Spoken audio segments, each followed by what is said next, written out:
Shalom, sahabat yang dikasihi oleh Tuhan Yesus Kristus. Hari ini kita akan belajar apakah kita bisa mengasihi Tuhan, atau bagaimana cara mengasihi Tuhan dengan benar, bahkan juga mengasihi sama. Sebelum kita masuk lebih lagi dalam pemberitaan firman Tuhan hari ini, saya mau bilang kepada kita semua bahwa Tuhan Yesuslah yang terlebih dahulu mengasihi kita dengan mengorbankan dirinya untuk menebus dosa kita semua, sehingga kita hidup jadi berharga. Ia rela turun ke dunia untuk mencari kita yang terhilang. Nah, sekarang bagaimana caranya kita mengasihi Tuhan dengan benar? Mari kita buka dan baca bersama-sama dalam Injil Matius pasalnya yang ke-22 ayat 37 sampai 40. Injil Matius pasal ke-22 ayat 37 sampai 40. Jawab Yesus kepadanya, "Kasihilah Tuhan Allahmu dengan segenap hatimu dan dengan segenap jiwamu dan dengan segenap akal budimu. Itulah hukum yang terutama dan yang pertama. Dan hukum yang kedua yang sama dengan itu ialah kasihilah sesamamu manusia seperti dirimu sendiri. Pada kedua hukum inilah tergantung seluruh hukum Taurat dan kitab para nabi." Jadi bagaimana kita dapat mengasihi Tuhan dengan benar? Kita lihat di ayat 37. Langkah yang pertama ialah mengasihi Tuhan dengan segenap hati kita. Iya, mengasihi Tuhan dengan segenap hati kita itu maksudnya mengasihi Tuhan dengan seluruh atau sepenuh hati kita, bukan hanya setengah hati. Jadi benar-benar seluruh hati kita mengasihi Tuhan, bukan yang lain. Kalau hati kita mengasihi Tuhan hanya dengan setengah hati, berarti kita tidak sungguh-sungguh mengasihinya.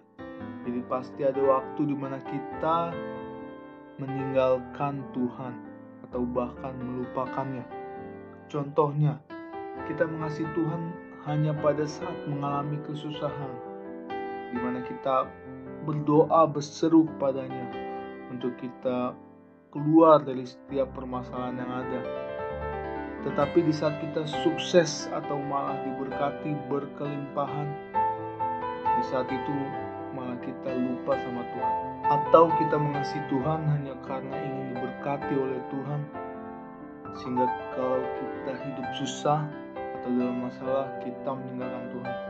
Itu berarti kita hanya mengasihi Tuhan dengan setengah hati kita.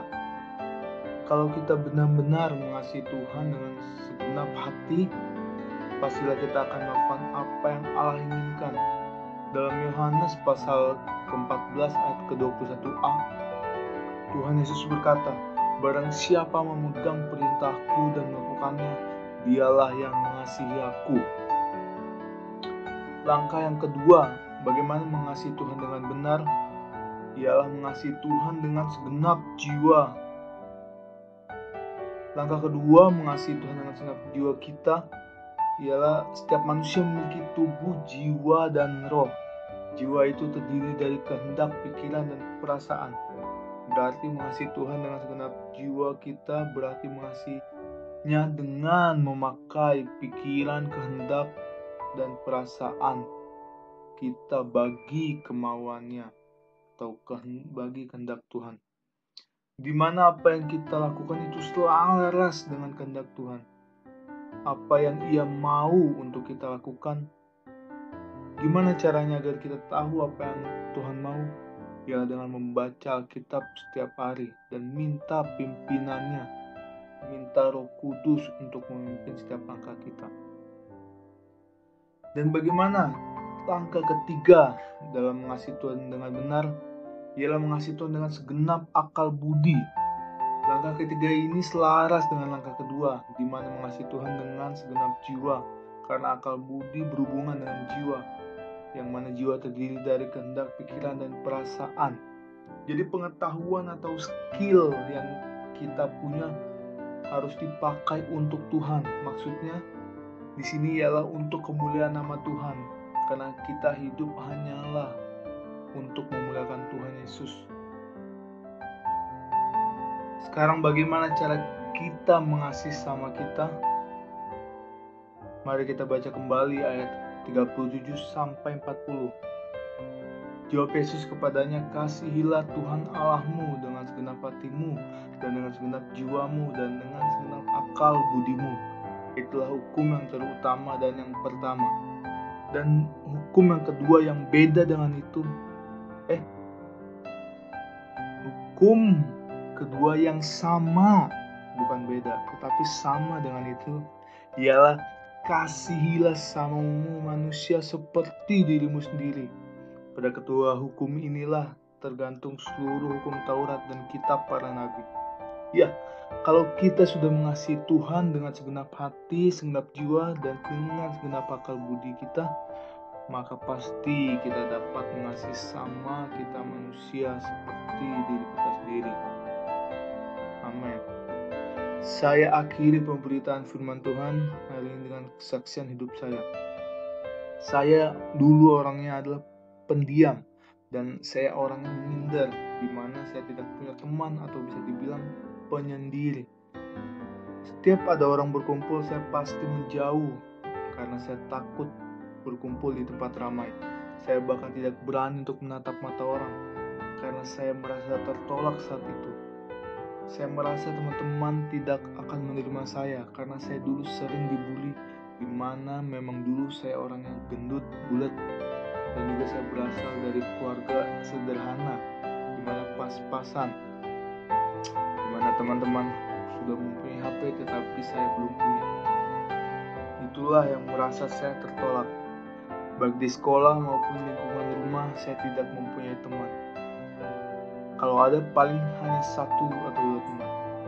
Sampai saya berpikir kalau saya sering atau rajin ke gereja, pasti saya akan mendapat banyak teman. Karena Tuhan Yesus mengajarkan kasih, jadi saya berpikir orang gereja pasti akan menerima saya apa adanya. Tapi apa kenyataannya? Ternyata sama saja. Saya tidak mempunyai teman yang banyak.